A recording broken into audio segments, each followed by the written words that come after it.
నమస్తే. Welcome to Telugu రాజ్యం. నేను శిరీష. చిల్లగట్టు శ్రీకాంత్ గారి దగ్గరికొచ్చాం మనం. నమస్తే సార్. నమస్తే శిరీష గారు. సార్, బన్నీ ఇష్యూ ఏదైతే ఉందో అది ఇష్యూ చాలా అంటే వేరే వేరే కోణాల నుంచి అది కనిపిస్తూ ఉంది అని చెప్తున్నారు. అంటే వచ్చిన బెయిల్ రద్దయ్యే ఛాన్స్ ఉంది. సుప్రీం కోర్ట్‌కి వెళ్తున్నాము. అంటే ఒక పాయింట్ ఏంటంటే సార్ ఇందులో ఏదైతే థియేటర్‌కి రావద్దు అని థియేటర్ యాజమాన్యం చెప్పింది అని థియేటర్ నుంచి ఇప్పుడు వస్తున్న లెటర్ కాపీలు అయన్నీ బయటకొస్తున్నాయి. పోలీస్ వాళ్ళు కూడా ఒక హీరో ఈ థియేటర్‌కి వచ్చే పరిస్థితి లేదని వాళ్ళు ఒక లెటర్ ఇచ్చాము అని చెప్తున్నారు. అందులో నిజానిజాలేంటి సార్? అసలు రేపు సుప్రీం కోర్ట్‌కి వెళ్తే ఏమవుతుంది? ఈ కేసు పూర్వాపురాలు అనేవి మనం పూర్వాపరాల్లోకి వెళ్ళే ముందు సార్. 'శ్రీతేజ్' కోసం అల్లు అర్జున్ గారు ప్రత్యేకించి సింగపూర్ నుంచి ఇంజెక్షన్స్ కూడా తెప్పించి అతను ఖచ్చితంగా కోలుకోవాలని చేసినటువంటి ప్రయత్నం గురించి ఎవరికీ తెలియదు. ఆ హాస్పిటల్‌కి సంబంధించి ఖర్చులన్నీ కూడా అల్లు అర్జున్ గారు భరిస్తున్నారన్న విషయం ఎవరు మాట్లాడటం లేదు.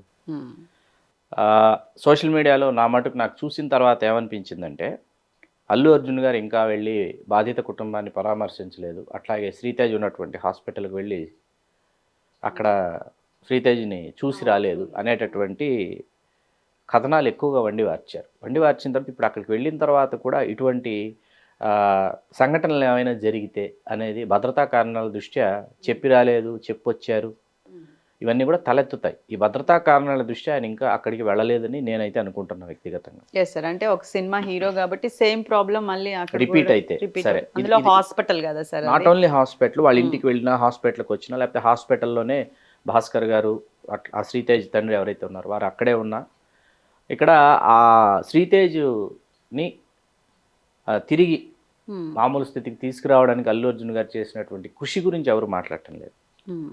ఇది ఒక అంశం అయితే, ఇక్కడ మేము రావద్దన్నాం థియేటర్కి, అట్లాగే పోలీసులు హీరో గారు వచ్చేటటువంటి పరిస్థితి లేదు అని పోలీసులు తెలియజేశారు. ఇవన్నీ విన్న తర్వాత ఏమనిపించిందంటే, మనం గతంలో చాలా సార్లు సెలబ్రిటీసు అండ్ ఆల్సో పొలిటీషియన్స్, పవర్లో ఉన్నటువంటి పొలిటీషియన్స్ ఎవరైతే ఉన్నారో వీళ్ళు కొన్నిసార్లు ఈ వినాయక చవితి నిమజ్జనాలు జరిగేటప్పుడు, అట్లాగే వినాయక చవితి మండపాల దగ్గర, అట్లాగే హెవీ క్రౌడ్ ఉన్నటువంటి జనసమ్మర్దం ఉన్నటువంటి కార్యక్రమాలు కొన్ని జరిగేటప్పుడు భద్రతా కారణాల దృష్ట్యా పోలీసులు వాళ్ళని రావద్దని చెప్పినటువంటి సంఘటనలు కూడా లోగడ చాలా ఉన్నప్పటికీ ప్రజాప్రతినిధులు అయితేనేమి, కొంతమంది సెలబ్రిటీలు అయితేనేమి, లేదు మేము ఖచ్చితంగా అక్కడికి వచ్చి తీరుతాం, రాకపోతే ఎట్లా అని చెప్పి వచ్చినటువంటి సందర్భాలు ఉన్నాయి. కొన్నిసార్లు కొన్ని అవాంఛనీయమైన సంఘటనలు జరిగినటువంటివి కూడా లోగడ జరిగినాయి. దానికి ఖచ్చితంగా అక్కడికి వచ్చినటువంటి సెలబ్రిటీ ఈవేళ అల్లు అర్జున్ గారిది వారిని బ్లేమ్ చేయడం అనేది ఏమాత్రం అసలు అది సరైనటువంటి పద్ధతి అయితే కాదు. ఇది నేను అల్లు రామలింగయ్య గారి కుటుంబం మీదో, అట్లాగే అల్లు అర్జున్ గారి మీద నాకున్నటువంటి అభిమానంతోనో, లేకపోతే ఆ కుటుంబంతో నాకున్నటువంటి అనుబంధంతోనే నేను మాట్లాడటం లేదు. ఇక్కడ ఈ సందర్భంగా ఒక విషయం గుర్తు చేయాలి. మనం సుప్రీంకోర్టు వరకు వెళ్లే ముందు కొన్ని విషయాలు ఇక్కడ మీకు చెప్పాలి నేను. ఖచ్చితంగా సార్, అందరికీ కూడా తెలియాలి. ఇక్కడ చాలా కాలం క్రితం, అంటే ఇంకా అల్లు అర్జున్ గారు తర్వాతే కదా రామ్ చరణ్ గారు కూడా హీరోయిన్, వీళ్ళెవరు హీరోలు కూడా కానటువంటి సమయంలో, అంటే ఇంద్ర గురించి మాట్లాడుతున్నాం. Okay sir. 2002వ సంవత్సరంలో ఇంద్ర సినిమా విడుదల సందర్భంగా కర్నూలు థియేటర్ దగ్గర కటౌట్కి ఒక పూలమాలని అలంకరింపజేస్తూ ఒక అభిమాని పైనుంచి కింద పడిపోయి చనిపోయాడు. అంటే ఒక ఎలక్ట్రికల్ షాక్ తగిలింది, అంటే వైర్ టచ్ అయ్యి అతను అక్కడి నుంచి పైనుంచి కింద పడిపోయి చనిపోయాడు. కౌతాళం అని వాళ్ళది ఒక గ్రామం. చనిపోయాడు అతను. చనిపోయిన తర్వాత వెంటనే చిరంజీవి గారు ఏంటంటే వెళ్ళి ఆ బాధిత కుటుంబానికి ఆర్థిక సహాయం అందజేయాలని చెప్పి పంపించడం జరిగింది. ఆ పంపించింది ఎవరైనా పంపించారు, రామ్ చరణ్ని, అల్లు అర్జున్ పంపించారు. ఆ బృందంలో నేను కూడా ఉన్నాను. ఆ కౌతాళం అనే గ్రామానికి వెళ్ళి ఆ తల్లి ఎవరైతే ఉంటుందో ఆవిడని ఓదార్చి దాదాపు 2 గంటల పాటు వాళ్ళ ఇంట్లో గడిపి ఆ తల్లిని ఓదార్చి ఆర్థికపరమైనటువంటి సహాయం అందించి, అంత్యక్రియలకు అంతక్రితమే ఫోన్ చేసి చెప్తే థియేటర్ వాళ్ళు, ఆ తర్వాత అక్కడ ఉన్నటువంటి అభిమానులు ఎవరైతే ఉన్నారో వాళ్ళు అంత్యక్రియలు నిర్వహించారు. చాలా బాధాకరమైనటువంటి సంఘటన. తీసుకురాలేము, ఎట్టి పరిస్థితుల్లో పోయిన ప్రాణాన్ని ఎవరు తిరిగి తీసుకురాలేరు. ఇది సంఘటన నేను ఎందుకు చెప్తున్నానంటే, స్పందించేటటువంటి గుణం ఈ కుటుంబానికి ఉంది. మీకు ఆ తర్వాత ఇది ఎవరికీ తెలియదు, ఇది ఇప్పుడు చెప్పాల్సినటువంటి అవసరం ఈ సందర్భంగా ఉంది. 2004లో ఆర్య విజయాత్రలకు వెళ్ళినప్పుడు నల్గొండ జిల్లాలో థియేటర్లో విద్యుత్ షాక్కు గురై ఒక అభిమాని చనిపోయారు 2004లో. Okay sir. మనసు వికలమైపోయి అందరికీ. ఎందుకంటే నెక్స్ట్ స్టేషన్కి వెళ్ళాలి, నెక్స్ట్ 4 స్టేషన్స్ ఉన్నాయి. ఇంకా వేణుమాధవ్ గారిది మిర్యాలగూడను నల్గొండ. మీరు వేణుమాధవ్ గారు, ఆర్టిస్ట్ వేణుమాధవ్ గారు వెళ్ళాలంటారు. అల్లు అర్జున్ గారు సస్యమేర ఎట్టి పరిస్థితుల్లో కొనసాగించేది లేదు విజయాత్రలు. ఒక ప్రాణం పోయిన తర్వాత మనం ఎట్లా విజయాత్రలు కంటిన్యూ చేస్తాం, సస్యమేర లేదని చెప్పేసి అవి మొత్తం మేము రద్దు చేసి మార్చురీకి వెళ్ళి ఆ మృతదేహాన్ని, ఆ తల్లిని ఓదార్చి ఆ మృతదేహాన్ని ఆ తల్లికి అప్పచెప్పి, నిజంగా 17-18 సంవత్సరాల అప్పచెప్పి దిల్ రాజు గారు అందరూ ఉన్నాం, శిరీష్ గారు, అల్లు అర్జున్ గారు, సుకుమార్ గారు అందరూ ఉన్నాం, బనివాస్ గారు అందరూ ఉన్నాం. అంత్యక్రియలు నిర్వహించడానికి అయ్యేటటువంటి ఖర్చులని భరించి ఆ తర్వాత మళ్ళీ థియేటర్ యాజమాన్యం, ప్రొడ్యూసర్, అల్లు అర్జున్ అందరు కలిసి ఆ కుటుంబానికి ఆర్థిక సహాయం చేయాలని నిర్ణయించుకుని ఒక మొత్తాన్ని ఆ తర్వాత అందజేయటం జరిగింది. ఇవేంటంటే ఈ అవాంఛనీయ సంఘటనలు జరుగుతూ ఉంటాయి. ఖచ్చితంగా పోయిన ప్రాణాన్ని ఎవరు తిరిగి తీసుకురాలేమో, అది జరుగుతుందని మనం ఎవరు ఊహించలేము. అయితే జరిగిన తర్వాత ఏంటంటే ఖచ్చితంగా దీనికి నీ వల్లే జరిగింది, నువ్వే బాధ్యుడు అంటే ఒక హంతకుణ్ణి ఎట్లాగా మాట్లాడతారో, హంతకుణ్ణి ఎట్లాగా ట్రీట్ చేస్తారో అటువంటి విధానం అయితే ఎట్టి పరిస్థితుల్లో దానిని ఎవరు స్వాగతించరు, హర్షించరు. ఎందుకంటే మరీ ముఖ్యంగా ముఖ్యమంత్రి గారు, తెలంగాణ రాష్ట్ర ముఖ్యమంత్రి వర్యులైనటువంటి గౌరవనీయులు శ్రీ యనుమల రేవంత్ రెడ్డి గారు చేసినటువంటి వ్యాఖ్యలు ఏవైతే ఉన్నాయో, వారు ఏమన్నారంటే సంజయ్ దత్ గారితో సల్మాన్ ఖాన్ గారితో పోల్చారు. వారు ఎంత దుర్మార్గం అంటే సంజయ్ దత్ గారు టాడా కేసులో ఆయన హిమ్సెల్ఫ్ ఇన్వాల్వ్డ్ డైరెక్ట్లీ. ఆ కేసు కొన్ని సంవత్సరాల పాటు ఎట్లా నడిచిందో, ఎన్ని సంవత్సరాలు సంజయ్ దత్ గారు జైల్లో ఉన్నారో మనందరికీ తెలుసు. సల్మాన్ ఖాన్ గారు స్వయంగా కృష్ణ జింకల కేసులో ఆయన ఎట్లా ఇన్వాల్వ్ అయ్యారో, అరెస్ట్, అవన్నీ మనకు తెలుసు. అవి క్రైమ్లో వాళ్ళు డైరెక్ట్గా ఇన్వాల్వ్ అయినటువంటి అంశాలు. వీటికి సంబంధించి వాటితో ఇక్కడ అల్లు అర్జున్ గారిని ముడిపెట్టడం. సార్, అంటే ఇప్పుడు ప్రభుత్వం ఒక ఈగోకి తీసుకుంది అని వస్తున్న మాట, ఇది రేవంత్ రెడ్డి గారు పేరు మర్చిపోవడం వల్ల స్టేజ్ మీద రేవంత్ రెడ్డి గారు ప్రభుత్వం కావాలనే దీనిని ఖచ్చితంగా మేధావులు, విద్యావేత్తలు, అభిమానులు మాత్రమే కాదు, మేధావులు, విద్యావేత్తలు కూడా దీనిని నమ్ముతున్నారు. ఆయన అహం దెబ్బతింది. ఇంకో విషయం కూడా చెప్పండి. అట్ ద సేమ్ టైమ్ ఏదైతే పోలీసుల్ని టార్గెట్ చేస్తూ ఆ సినిమాలో ఒక సీన్ క్రియేట్ చేశారు, ఏదైతే స్విమ్మింగ్ పూల్ ఉందో దాంట్లో ఉన్న సంఘటన సింగ్ షెకావత్ ఆ ఒక ఫ్రేమ్ ని, ఆ సంఘటనని ఎక్కువ దృష్టిలో పెట్టుకొని పోలీస్ వాళ్ళు కూడా కొంచెం ఈగోగా తీసుకున్నారు. ఇక్కడ మీరు అదే యూరిన్ పాస్ చేసేటటువంటి స్విమ్మింగ్ పూల్ లో ఇక్కడ ఆ సీను, ఇక్కడ మీకు ఆ సీను సినిమా వచ్చింది సార్, పోలీస్ భార్య, పోలీస్ పెళ్ళం అని రాజేంద్ర ప్రసాద్ సినిమా వస్తేనే పోలీస్ వాళ్ళు కోర్టుకి వెళ్ళి దాన్ని తీసేసి పోలీస్ పెళ్ళాన్ని పోలీస్ భార్య అని మార్చుకున్నారు. వేరే విషయం. ఇక్కడ విషయం ఏంటంటే there are so many topics involved here. మీకు ఆ సీను సుకుమార్ గారు ఇన్స్పైర్ అయినటువంటి సినిమా పేరు హల్లా బోల్. ఆ సినిమాలో అజయ్ దేవగన్ గారు హీరో. అద్భుతమైన సినిమా. ఒక రాష్ట్ర ముఖ్యమంత్రిని ఢీకొంటాడు అజయ్ దేవగన్ గారు. ఆ రాష్ట్ర ముఖ్యమంత్రిని ఒక కేసులో ఢీకొన్న తర్వాత ఆ రాష్ట్ర ముఖ్యమంత్రి, నువ్వు ఒక స్టార్, అజయ్ దేవగన్ ఆ సినిమాలో హీరో, నువ్వు సినిమాలో మాత్రమే హీరో, నేను ఈ రాష్ట్రాన్ని శాసిస్తున్నటువంటి నేతని, నువ్వు నాతో ఢీకొంటావేంటి? ఫోన్లో మాట్లాడతాడు, ఫోన్ కాన్వర్జేషన్. దయచేసి నువ్వు మా ఇంటికి రా, మాట్లాడుకుందాం. ఇంటికి పిలిచి బెదిరిస్తుంటాడు.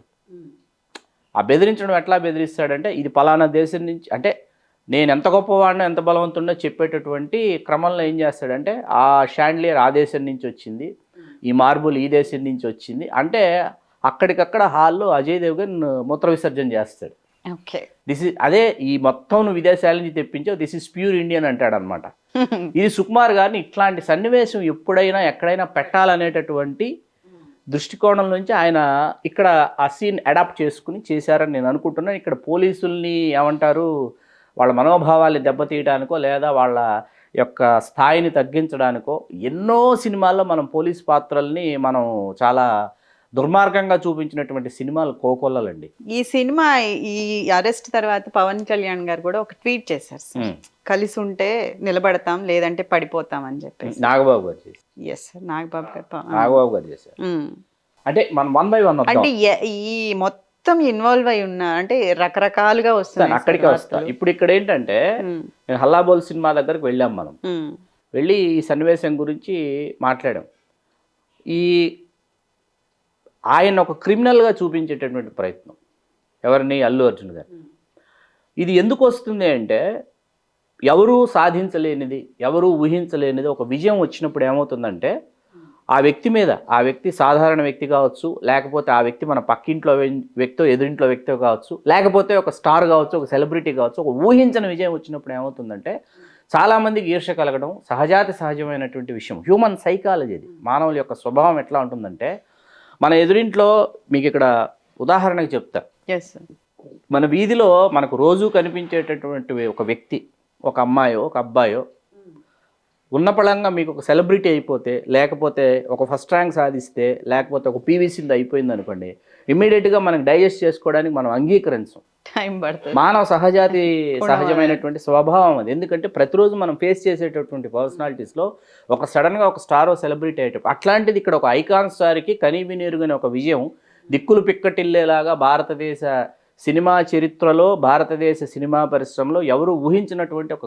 ఘన విజయం వచ్చిన తర్వాత కొంతమంది సోషల్ మీడియాలో చేస్తున్నటువంటి, అంటే మేధావులు అయినటువంటి కొంతమంది, మేధావుల ముసుగులో కొంతమంది చేస్తున్నటువంటి అల్లరి ఎలా ఉందంటే, ఇది ఒక స్మగ్లర్ పాత్ర. ఈ స్మగ్లర్ పాత్ర ఇవాళ యువతకు ఆదర్శం. అంటే గజదొంగ సినిమాలో ఎన్టీ రామారావు గారు పోషించిన పాత్ర ఏంటి?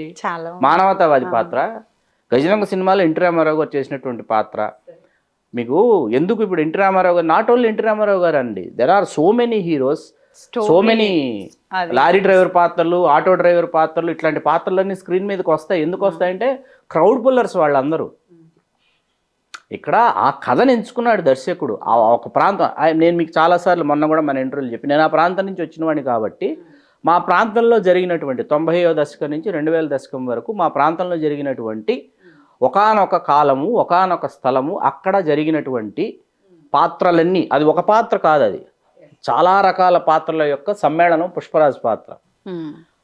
అన్ని రకాల పాత్రల్లో ఆ ప్రాంతంలో జరిగినటువంటి ఏదైతే అక్కడ జరిగిందో అన్ని రకాల పాత్రల్లో నుంచి దానిని సమ్మిళితం చేసి ఒక పాత్రగా తయారు చేసుకుని, ఆ పాత్ర ద్వారా ఏం జరిగిందో, అసలు ఎటువంటి మాఫియా అక్కడ, ఎర్రచందనం మాఫియా ఎట్లా రాజ్యం చేసిందో, ఎట్లా అది రాజకీయపరమైనటువంటి రాజకీయ నాయకుల యొక్క వాళ్ళ ఎన్నికలకు కావచ్చు, వాళ్ళ యొక్క పదవుల్ని వాళ్ళు కాపాడటానికి కావచ్చు, అది ఎట్లాగా పునాదిగా నిలిచిందని చెప్పేటటువంటి ఒక ప్రయత్నం. దాన్ని ఒక కమర్షియల్ మీటర్లో సుకుమార్ గారు చెప్పారు. పార్ట్ 1, పార్ట్ 2లో ఒక కమర్షియల్ మీటర్లో చెప్పడం జరిగింది. ఇప్పుడు కొంతమంది మేము సినిమా చూడమని, కొంతమంది మేము సినిమాని బహిష్కరిస్తున్నామని, మేము వెళ్ళటం లేదు, మేము ఓటీటీలోనే వస్తామని చెప్పినటువంటి వాళ్ళని మనం చూసాం, సోషల్ మీడియాలో మనం చూస్తున్నాం. అయినప్పటికీ సినిమా విజయాన్ని ఎవరు ఎక్కడ అడ్డుకోలేకపోయారు, ఆపలేకపోయారు. సినిమా ఇవాళ సాధించినటువంటి విజయం మనందరికీ తెలిసిందే. అయితే ఈ క్రమంలో థియేటర్లో జరిగినటువంటి సంఘటనని ఇవాల్టి దాకా దాని తాలూకు యొక్క తీవ్రత ఏదైతే ఉందో ఆ తీవ్రతని కొనసాగించుకుంటూ అల్లు అర్జున్ గారిని ఒక క్రిమినల్ లాగా చూపించేటటువంటి ప్రయత్నం మాత్రం అత్యంత హేయమైనటువంటి విషయం, అత్యంత దుర్మార్గమైనటువంటి విషయం. ఇప్పుడు మీరు ఎందుకు వెళ్ళటం లేదు? అందరినీ ఈ మన అల్లు అర్జున్ గారిని పరామర్శించడానికి ఆయన నివాసానికి చేరుకున్న తర్వాత ఆయన నివాసానికి వెళ్ళినటువంటి సినిమా ప్రముఖులందరినీ కలిసి ఈ సోషల్ మీడియాలో కొంతమంది సంధిస్తున్నటువంటి ప్రశ్న ఏంటంటే, మీరందరూ వెళ్ళి శ్రీతేజ్ని వెళ్ళి పరామర్శించిందంటే, వీళ్ళందరూ అక్కడికి శ్రీతేజ్ని వెళ్ళి పరామర్శించాలనుకుంటే భద్రతా కారణాల దృష్ట్యా ఎంతమంది సెలబ్రిటీలు అక్కడికి వెళితే ఏమవుతుంది? ఇబ్బంది అవుతుంది. ఇవేవి ఈ ఏమంటారు ప్రాక్టికల్ ప్రాబ్లమ్స్ వేటిని కూడా దృష్టిలో పెట్టుకోకుండా చేస్తున్నటువంటి ఈ అసంబద్ధమైనటువంటి వాదనలు ఏవైతే ఉన్నాయో ఇవన్నీ కూడా ఈర్ష్యతో, అసూయతో, ద్వేషంతో చేస్తున్నటువంటి. ఇక్కడ ఇంకోటి కూడా వస్తుంది, మీరు చెప్పండి. ఏదైతే అల్లు అర్జున్ గారు బెయిల్ పై విడుదలై డైరెక్ట్ గా ఇంటికి వెళ్ళకుండా గీతా ఆర్ట్స్కి వెళ్ళారు, ఆఫీస్కి వెళ్ళిన తర్వాత వాళ్ళ పిఆర్ బృందం ఏదైతే కలెక్షన్లు తగ్గుతాయేమో అన్న నేపథ్యంలో ఉన్న హీరోలందరికీ కూడా ఇప్పుడు ఆయన వస్తారు, పలానా హీరో పరామర్శించడానికి వస్తారు, మీరు కూడా రండి అని అలా ఫోన్లు చేసి లేదండి కావాలని PR బృందమే అసలు పిఆర్ టీమ్ తో ఆయన ఇంకా హైప్ క్రియేట్ చేసి అక్కడ కలిసింది, ఎక్కడైతే అక్కడ డౌన్ గీతా ఆర్ట్స్ లో కలిసింది, మళ్ళీ గీతా ఆర్ట్స్ లో కలిసింది నిరంజన్ రెడ్డి గారిని, అశోక్ రెడ్డి గారిని న్యాయవాదులతో మాట్లాడారు, ముహూర్తం బాగాలేదని న్యాయవాదులతో మాట్లాడారు, కానీ ఇంకా కొద్దిసేపు ఇక్కడ న్యాయవాదులతో కూర్చోవాలని. మాట్లాడారు. అలాంటివి ఏమీ లేవు, న్యాయవాదులతో మాట్లాడారు. ఎందుకు న్యాయవాదులతో మాట్లాడారంటే వాళ్ళు ఎదురు చూస్తున్నారు. సార్ మీరు సాయంత్రానికి విడుదల కావాల్సిన వ్యక్తి సాయంత్రం మీకు జడ్జిమెంట్ కాపీ మీకు వాళ్ళు టైప్ చేయాలి, ప్రతి కామా ప్రతి ఫుల్ స్టాప్ చాలా జాగ్రత్తగా టైప్ చేసి అప్లోడ్ చేయాలి, ఆ మెయిల్ పంపించాలి. ఆ మెయిల్ సర్వర్లు డౌన్ అయిపోయాయని వాళ్ళు చెప్పారు, ఏది జైల్లో, చెంచల్గూడ జైల్లో. కాబట్టి ఆలస్యంగా మాకు అందింది కాబట్టి ఇదిగో మీకు ఈ నెంబర్ ఇస్తున్నాం, ఇదిగో మీరు మంజీరా బ్యారెక్లో ఉండాలని చెప్పారు. మంజీరా బ్యారెక్లో అల్లు అర్జున్ గారు ఉండటం జరిగింది. ఉదయానికి అక్కడ లాయర్లు వెయిట్ చేస్తున్నారు. ఎందుకు వెయిట్ చేస్తున్నారంటే 4 వారాల మధ్యంతర బెయిల్ వచ్చింది కాబట్టి మనం ఫర్దర్ స్టెప్ ఏం చేయాలి. ఎందుకంటే 4 వారాలు అనేటప్పుడు కళ్ళు మూసి తెరిచేలోపు 4 వారాలు అయిపోతుంది. ఈలోపు ఎటువంటి నిర్ణయం తీసుకోవాలి, ఏ విధంగా ఎవరు నిరంజన్ రెడ్డి గారు ఎలా వాదించాలి, లేకపోతే మనం ఏ విధమైనటువంటి నిర్ణయం తీసుకోవాలనేటటువంటి విషయం అక్కడ ఫస్ట్ ఎవరైనా సరే అండి, ఇటువంటి కేసులు ఈ జరుగుతున్నప్పుడు వెలుపలికి వచ్చిన తర్వాత మొట్టమొదటి లాయర్ని కలవడానికే ఫస్ట్ ప్రిఫరెన్స్ ఇస్తారు, ఫస్ట్ ప్రయారిటీ లాయర్ని కలవడం అవుతుంది. ఆ తర్వాత నివాసానికి వెళ్ళటం జరిగింది అల్లు అర్జున్ గారు. అలాగే ఇక్కడ ఏంటంటే ఈ జరుగుతున్నటువంటివన్నీ చూసిన తర్వాత ఒక 20 సంవత్సరాల కాలం ఈరోజు ఈ సామ్రాజ్యం నిర్మించుకోవడానికో, ఈరోజు ఈ స్థాయికి రావడానికో ఒక 2 దశాబ్దాల కాలం పట్టింది అల్లు అర్జున్ గారికి. రాత్రికి రాత్రి ఆయన ఐకాన్ స్టార్ అయిపోలేదు, రాత్రికి రాత్రి 1000 కోట్లు సాధించేటటువంటి సినిమా చాలా కష్టం రాలేదు. దాని వెనకాల ఎన్నో నిర్ణీతరాత్రుల కృషి ఉంది. అట్లాగే ఏంటంటే ఎవరైనా అండి, మనం ఇప్పుడు 400-500 కోట్లు ఖర్చు పెట్టిన సినిమాని ప్రమోట్ చేసుకోవాలి లేదా అమ్ముకోవాలి, మార్కెట్ చేసుకోవాలంటే ఖచ్చితంగా పిఆర్ టీములతో కూర్చొని డిస్కస్ చేస్తారు. కల్కికి జరిగింది అదే, బాహుబలికి జరిగింది అదే, త్రిబుల్ ఆర్కి జరిగింది అదే. ఏ సినిమా అయినా ఇవాళ ఏంటంటే మీరు ఓటీటీలో ఒక క్లిక్ దూరంలో ప్రపంచ భాషల్లో ఉన్న అన్ని సినిమాలు మీ మాతృభాషలో మీకు అందుబాటులో ఉన్నప్పుడు మీరు ఇంట్లో నుంచి ఫ్యామిలీని తీసుకొని మీరు హైక్ చేసినటువంటి టికెట్ రేట్స్ మీరు పే చేసి సినిమా చూడాలంటే మీకు అందులో అంతులేని వినోదం కావాలి, లేకపోతే ఆ వినోదం అందుకోవడానికి మిమ్మల్ని ఎవరో ఎక్కడో ప్రేరేపించాలి. అదే పిఆర్ టీమ్స్ చేసే పని ఏంటంటే మీరు వచ్చి మా సినిమా చూడండి అని చెప్పి మిమ్మల్ని తెలియకుండా మిమ్మల్ని ఇన్స్టింక్ట్ చేస్తాయి.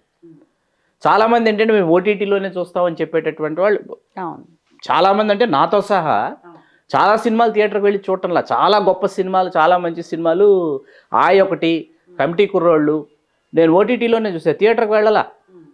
నాకు తెలిసిన మొహాలు కాదు, సినిమా గురించి పాజిటివ్ టాక్ వచ్చినప్పుడు 2 సినిమాలు వచ్చి బన్నీవాస్ గారు తీసిన సినిమా, కమిటీ కుర్రాళ్ళు ఏమో నిహారిక కొడినెల తీసిన సినిమా. తర్వాత మొన్న నేను ఒక డయాస్ మీద నేను కమిటీ కుర్రాళ్ళు డైరెక్టర్ యదువంశీ గారు అలాగే అందులో యాక్ట్ చేసిన 2 ఆర్టిస్టులు మేము డయాస్ని షేర్ చేసుకోవాల్సి వచ్చింది. ఆ సందర్భంగా వాళ్ళని చాలా ప్రశంసించాను నేను, చాలా అంటే చాలా ప్రశంసించాను. గొప్ప సినిమా, కమిటీ మంచి సినిమా కాదండి, గొప్ప సినిమా. అక్కడ ఉన్న చాలామంది ప్రేక్షకులు నేను చూడకపోతే సినిమా చూడమని కూడా చెప్పాను, ఓటీటీలోనే చూడండి అని చెప్పాను. ఎందుకంటే రీచ్ అవ్వాలి. ఇవాళ ఓటీటీకి ఒక మార్కెట్ ఏర్పడింది కాబట్టి చాలామంది ఇంట్లో నుంచి బయటికి వెళ్ళడం, ట్రాఫిక్ కావచ్చు, లేకపోతే మల్టీప్లెక్స్ల్లో ఈ స్నాక్స్ పేరిట జరుగుతున్నటువంటి దోపిడీ కావచ్చు, వీటన్నిటికీ భయపడిపోయి ఏమైపోయిందంటే మధ్యతరగతి వాళ్ళే కాదు, ఎగువ మధ్య తరగతి వాళ్ళు కూడా ఓటీటీలోనే సినిమా చూడటానికి ప్రిఫరెన్స్ ఇస్తున్నారు. కాకపోతే థియేటర్లో సినిమా ఇచ్చే ఫీల్ ఎప్పటికీ ఆ ఫీల్ మనకు ఓటీటీలో రాదు, మరీ ముఖ్యంగా సింగిల్ స్క్రీన్లో.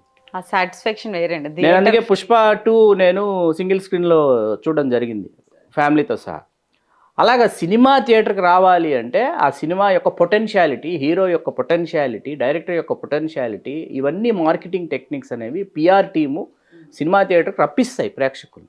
ఓకే, మీకు అర్థమవుతుందా? దీనికి ప్రత్యేకించి వ్యూహాలు రచించి, ప్రతి వ్యూహాలు రచించి, ప్రణాళికలు అమలు పరిచేటటువంటి పరిస్థితి ఇప్పుడు ఇక్కడ మరీ ముఖ్యంగా ఇక్కడ అల్లు అర్జున్ గారు ఇచ్చినటువంటి మరొక స్టేట్మెంట్, ఉగాది లోపు ఈ రికార్డులు మొత్తం ఎవరైనా బద్దలు కొట్టేస్తే చూడాలనుంది నాకు అని అన్నారు. ఉగాదిలోపు వచ్చే సినిమాలు, ఇప్పుడు సంక్రాంతి నుంచి ఉగాది వరకు సినిమాలు ఉన్నాయండి, అందరు హీరోలు ఉన్నాయి, అన్ని సినిమాలు ఉన్నాయి. ఈ సినిమాలన్నీ వచ్చేసి రికార్డులు బద్దలు కొట్టేయండి అని ఆయన ఎందుకన్నారంటే నెక్స్ట్ ఇంకో గోల్ సెట్ చేసుకుంటాడు ఆయన. ఆ రికార్డ్స్ నేను బ్రేక్ చేస్తా, మళ్ళీ ఇప్పుడు కల్కి 2 వస్తుందండి, ఖచ్చితంగా దీనిని మించేటటువంటి పరిస్థితిలోనే కల్కి 2 ప్లానింగ్ ఎగ్జిక్యూషన్ జరుగుతుంది, జరగదని మాత్రం మనం అనుకోవడానికి లేదు. మళ్ళీ ఇప్పుడు గేమ్ చేంజర్ ఉంది. అట్లాగే మీకు వచ్చేసి ఎప్పుడు వచ్చినా కానీ మహేష్ బాబు గారిది, రాజమౌళి గారి సినిమా ఉంది. ఇవన్నీ ఏంటంటే ఈ మ్యాజిక్ ఫిగర్స్కి రీచ్ అయ్యేటటువంటి సినిమాలు ఇవన్నీ. Yes sir. ఇక్కడ మీకు క్వశ్చన్ చెప్తాను శిరీష్. పెదరాయుడు సినిమా 175 వేడుక జరిగినప్పుడు ఒక పాత రికార్డు తీసుకొచ్చారు, గ్రామ్ఫోన్ రికార్డు డయాస్ మీద తీసుకొచ్చి పరుచూరు గోపాలకృష్ణ గారు మోహన్ బాబు గారికి ఇచ్చి పాత రికార్డు దీన్ని ఇలా బద్దలు కొట్టు అన్నాడు అనమాట. సింబాలిక్గా మోహన్ బాబు గారు బద్దలు కొట్టారు. పాత రికార్డులన్నీ బద్దలు కొట్టేసాం, పెదరాయుడు కొత్త రికార్డులు సృష్టించిందంటే వాస్తవంగా పెదరాయుడు సినిమా ఆ రోజు కొత్త రికార్డులు సృష్టించింది. ఎక్కడ వేస్తే అక్కడ 175 రోజులు 4 ఆటలు తాడటం, ఒకే ఊళ్ళో 45-50 రోజులు 2 థియేటర్లలో 4 ఆటలు తాడటం, ఇట్లాంటి కొన్ని రికార్డులు సృష్టించింది. వేదిక మీద ఉన్న సభాధ్యక్షులు దాసనారాయణరావు గారు వెంటనే ఏమన్నారంటే, ఈరోజు మీ సినిమా రికార్డుల్ని రేపు ఇంకొక సినిమా, ఆ సినిమా రికార్డులు ఎల్లుండి ఇంకొక సినిమా ఖచ్చితంగా బద్దలు కొడుతూనే ఉంటాయి. అంత మాత్రాన మీరు ఈ పొగరు తలకెక్కించుకోకూడదని సున్నితంగా చురకలంటించారు. ఇక్కడ పాత రికార్డులు ఎప్పుడు ఏంటంటే అండి మీకు అది బద్దలవుతూనే ఉంటాయి, కొత్త రికార్డులు ఎప్పుడు నెలకొల్పబడుతూనే ఉంటాయి. అయితే ఈ క్రమంలో కొన్ని రికార్డ్స్ ఇవాళకి మీకు తెలుసా, for your kind information, Premabhishekam పేరిట మీద కొన్ని రికార్డులు 2 సంవత్సరాలు ఆడింది, సంవత్సరం ఆడిన స్టేషన్స్ ఉన్నాయి. వాటిని టచ్ చేయలే కొన్ని సినిమాలు ఇప్పటి వరకు ప్రేమాభిషేకాన్ని టచ్ చేయనటువంటి సినిమాలే లేవు. ప్రేమాభిషేకం రికార్డులు ప్రేమాభిషేకం పేరు మీదే ఉన్నాయి. అట్లాగే ఇంద్ర ఒకటి, ట్యాగూర్ ఒకటి, సమరసింహారెడ్డి, సింహాద్రి, నరసింహనాయుడు, ఇట్లా ఈ 5 సినిమాలు ఉన్నాయి. ఈ 5 సినిమాలకు సంబంధించి కొన్ని రికార్డ్స్ ఉన్నాయి. ఈ రికార్డ్స్ కొన్ని మళ్ళీ వేరే ఏ సినిమాలు ఈ సినిమా తాలూకు రికార్డ్స్ని వెళ్ళి ఇప్పుడు హైయెస్ట్ సిల్వర్ జూబ్లీ అనేటప్పటికి మనకు సింహాద్రి కనిపిస్తుంది, మీకు హైయెస్ట్ 100 days సినిమా అనేటప్పటికి మీకు ఇంద్రా కనిపిస్తుంది, హైయెస్ట్ బ్యాక్ టు బ్యాక్ మీకు 2 years డిఫరెన్స్లో highest 100 days direct షోస్లో Samarasimha Reddy, Narasimha Naidu వచ్చేస్తాయి. మీకు మళ్ళీ ఈ సినిమాల తాలూకు చాలా రికార్డులు మగధీర తుత్తునియలు చేసింది మీకు. అసలు అలాగే ఇలా కాదనమాట. మగధీర వచ్చి ఒకే స్టేషన్లో మగధీర 2 థియేటర్లలో 100 days 4 shows ఆడినటువంటి రికార్డ్స్ ఇట్లాంటి మగధీర సృష్టించింది. Okay sir. ఆ తర్వాత ఏమైపోయిందంటే మీకు రికార్డ్స్ అనేవి డిఫరెంట్గా మారిపోయినాయి. ఇప్పుడు అఖండ పేరు మీద కొన్ని రికార్డ్స్ ఉన్నాయి, రంగస్థలం పేరు మీద కొన్ని రికార్డ్స్ ఉన్నాయి, అలవైకుంఠపురంలో మీద కొన్ని రికార్డ్స్ ఉన్నాయి. మీకు పుష్పవన్ వచ్చేటప్పటికి తెలుగు రాష్ట్రాల్లో అంటే మరీ ముఖ్యంగా ఆంధ్రప్రదేశ్లో 30 రూపాయలండి టికెట్. మీకు 30 రూపాయలు, 70 రూపాయలు, 100 రూపాయల్లో మీకు ఎంత కలెక్ట్ చేసి ఉండాలి? ఆంధ్రప్రదేశ్ రెవెన్యూకి వచ్చేటప్పటికి పుష్పవన్ మీకు చాలా లోయెస్ట్ ఇది కనిపిస్తుంది మీకు ఇప్పుడు ఇవాళ ఏమైందంటే ప్రీమియర్స్ కావచ్చు, లేకపోతే బెనిఫిట్ షోస్ కావచ్చు, నంబర్ ఆఫ్ స్క్రీన్స్ కావచ్చు, మేము ఇంత ఖర్చు పెట్టాం కాబట్టి మేము ఇంత కలెక్ట్ చేస్తే ఈ తెలుగు సినిమా పొటెన్షియాలిటీ పెరుగుతుంది అనేటటువంటి ఒక నిర్ణయం నిర్మాతలు తీసుకున్నారు. దానిని 2 తెలుగు రాష్ట్రాల ప్రభుత్వాలు ఆమోదించాయి అనే విషయం మనం ఇక్కడ గుర్తుపెట్టుకోవాలి. ప్రభుత్వాలు అనుమతులు ఇవ్వకుండా మీకు టికెట్ రేట్స్ హైక్ చేయడం అనేది జరగదు. మీరు ఇప్పుడు అల్లు అర్జున్ గారు అంటే ప్రొడ్యూసర్స్ అండి, హీరో కాదు, ప్రొడ్యూసర్స్ వెళ్ళి అప్లై చేసుకుంటారు. రిక్విజేషన్ వాళ్ళు అప్లై చేసుకున్న తర్వాత వాళ్ళు ఫైల్ పుటప్ చేసిన తర్వాత ఎస్ ఆర్ నో అనేది గవర్నమెంట్స్ తీసుకునేటటువంటి డిసిషన్. గవర్నమెంట్స్ నో అన్నారనుకోండి, గవర్నమెంట్స్ నో అనేటప్పటికి ఏమవుతుంది, రిజెక్టెడ్ అన్నారనుకోండి, మీరు ఖచ్చితంగా నార్మల్ రేట్స్ ప్రకారమే మీరు వెళ్ళటం జరుగుతుంది. గవర్నమెంట్స్ ఎస్ అన్నాయి. గవర్నమెంట్స్ ఎందుకు ఎస్ అంటాయి? గవర్నమెంట్స్కి రెవెన్యూ ఉంది కాబట్టి. థియేట్రికల్ రెవెన్యూలో గవర్నమెంట్కి ట్యాక్స్ వెళుతుంది కదా, కాబట్టి ట్యాక్స్ వస్తుంది. మనకు ఇన్ని రోజులు ఇంత హైక్ ఉంటే టికెట్ రేట్లు మనకి ఇంత ట్యాక్స్ వస్తుంది, ఇంత ట్యాక్స్ బెనిఫిట్ అవుతుంది కాబట్టి ఎస్ అన్నారు. రేపు అన్ని సినిమాలకు కూడా ఇది వర్తించేటటువంటి ప్రయత్నం జరుగుతూ ఉంది. ఓకే, మీకు అర్థమవుతుంది కదా నేను చెప్పింది. ఇది ఇప్పుడు ఏంటంటే ప్రభుత్వ అధినేతలు ఎవరైతే ఉన్నారో వాళ్ళు, నిర్మాతలు, వాళ్ళందరూ కలిసి తీసుకున్నటువంటి నిర్ణయం. ఇది నచ్చిన వాడు సినిమా థియేటర్కి వెళ్తాడు, నచ్చిన వాడు ఓటీటీలో వచ్చినప్పుడు సినిమా చూసుకుంటాడు. It's very clear. మీకు నచ్చలేదు థియేటర్కి వెళ్ళి చూడటం మానేస్తారు, ఓటీటీలో వచ్చినప్పుడు చూస్తారు ఇంట్లో కూర్చొని. థియేటర్కి వెళ్ళి ఆ ఫీల్ మీకు కావాలనుకున్నారు అనుకోండి, మీరు థియేటర్కి వెళ్ళి థియేటర్లో మీరు టికెట్ ఆ రేటు పెట్టి కొనుక్కుంటారు. ఇప్పుడు 5వ తేదీ 4వ తేదీ అర్ధరాత్రి నుంచి 4వ తేదీ రాత్రి 9:30 నుంచి మీకు ఒక వారం రోజుల పాటు ఒక రేటు ఉంది, ఆ తర్వాత వారం రోజులు ఇంకొక రేటు ఉంది. ఇవాల్టి నుంచి అంటే 17వ తేదీ నుంచి కంప్లీట్ నార్మల్ అయిపోయినాయి. All Telugu states and also all over India మీకు నార్మల్ రేట్స్ అయిపోయి. మీకు నార్త్ ఇండియాలో హైక్ కాదు కదండి రేట్స్, తెలుగు స్టేట్స్లోనే కదా హైక్ చేసింది రేట్స్. మీకు నార్త్ ఇండియాలో నార్మల్ రేట్స్ డే 1 నుంచి నార్మల్ రేట్స్లోనే కదా సినిమా మీకు ప్రదర్శితం అవుతుంది. మరి ఎవరు ఊహించిన విధంగా అక్కడ వస్తున్నటువంటి రెవెన్యూ ఏంటి? వాళ్ళు సెన్స్ చేశారు. ఎవరు సెన్స్ చేశారు? ఒక అరవింద్ గారు సెన్స్ చేశారు, ప్రొడ్యూసర్స్ సెన్స్ చేశారు. మీకు గతంలో కూడా పుష్పవన్ బీహార్లో వేస్తున్నాం, పుష్పవన్ అస్సాంకి పంపిస్తున్నాం, లేదా పుష్పవన్ యూపీలో మొత్తం అన్ని చోట్ల అన్ని సెంటర్స్లో యూపీలో వేస్తున్నాం అంటే సుకుమార్ గారు నేను నమ్మలేదన్నారు. ఈ మన సినిమా ఏంటి, బీహార్ ఏంటి, ఉత్తరప్రదేశ్ ఏంటి ఇంటర్వ్యూ ఏది వాళ్ళ సక్సెస్ మీట్లో సుకుమార్ గారు చెప్పింది. దీన్ని సెన్స్ చేసినటువంటి ఓ పర్సనాలిటీ, ఓ ఫిల్మీ పర్సనాలిటీ అల్లు అరవింద్ గారు. ఎందుకు? ఇది ఇది సినిమాకు ఉన్నటువంటి శక్తి, సినిమాకు ఉన్నటువంటి శక్తి. ఈ సినిమాలో ఎందుకు ఆ శక్తి ఉంది మనం మాట్లాడుకున్నాం. మీకు కొన్ని సంవత్సరాల పాటు హిందీ సినిమాల పరిస్థితి ఏంటంటే విదేశీ లొకేషన్లు, ప్రేమ పాటలు వీటితో నిండిపోయి మొన్న స్త్రీ 2 ఎందుకు ఆడింది అంత బీభత్సంగా అంటే దాంట్లో ఆ రూరల్ టింజ్ ఉంది. మీకు స్త్రీ 2 సినిమాలో రూరల్ టింజ్ పట్టుకున్నారు. స్త్రీ 1లోనూ రూరల్ మూవీ అది, మీకు అర్థమవుతుంది కదా. ఆ స్త్రీ 2 కూడా రూరల్ టింజ్ పట్టుకున్నారు. రూరల్ టింజ్ పట్టుకుంటే ఒక సామాన్యుడి కథ, ఒక సామాన్యుడి యొక్క వేదన, ఒక సామాన్యుడి యొక్క వినోదం వాడికి కావాలి.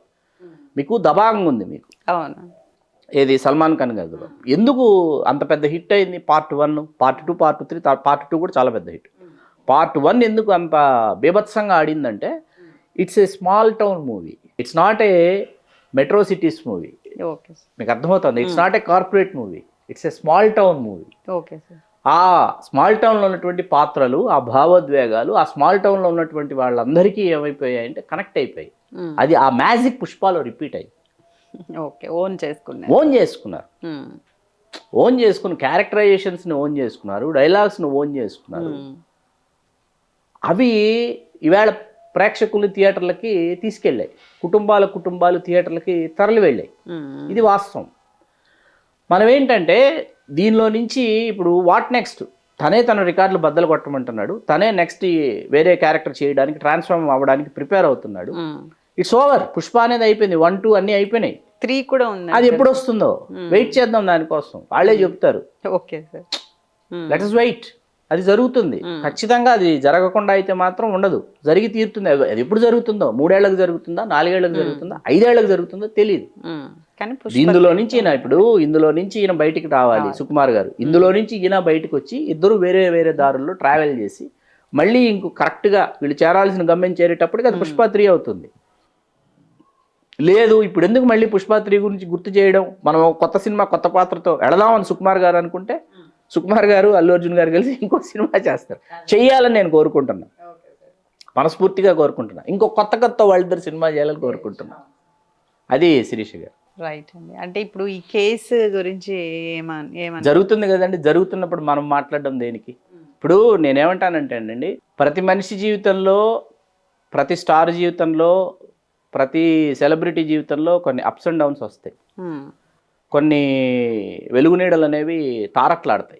తారట్లాడినప్పుడు ఏంటంటే మనం ఎంతసేపు ఆ నీడను పట్టుకొని పాకులాడదామా, లేకపోతే ఆ వెలుగు గురించి మాట్లాడదామా చెప్పండి. అందులో ఉన్న పాజిటివిటీ తీసుకుందాం, అందులో ఉన్న మంచి తీసుకుందాం, అతను చేసినటువంటి కృషి గురించి మాట్లాడదాం. ఆ పాత్ర తాలూకు అతను చేసినటువంటి అభినయం ఉంది, అభినయం తాలూకు తీవ్రత గురించి మాట్లాడదాం. అంతేగాని ఈ సినిమా ఇప్పుడు ఇన్ని కోట్లు వచ్చింది, అన్ని కోట్లు వాళ్ళని టికెట్ రేట్లు ఎవడన్ని పెట్టమన్నాడు, ఎవడ తీయమన్నాడు, ఇదొక స్మగ్లర్ సినిమా. ఒక వాళ్ళ అసంతృప్తితో, అహంతో, ఈర్ష్యతో, అసూయతో ఒక వర్గం చేసినటువంటి ఒక దాడి, మరీ ముఖ్యంగా సోషల్ మీడియాలో చేసినటువంటి దాడి అనమాట. అది ఏది ఈ సినిమాని అడ్డుకోలేదు కదా.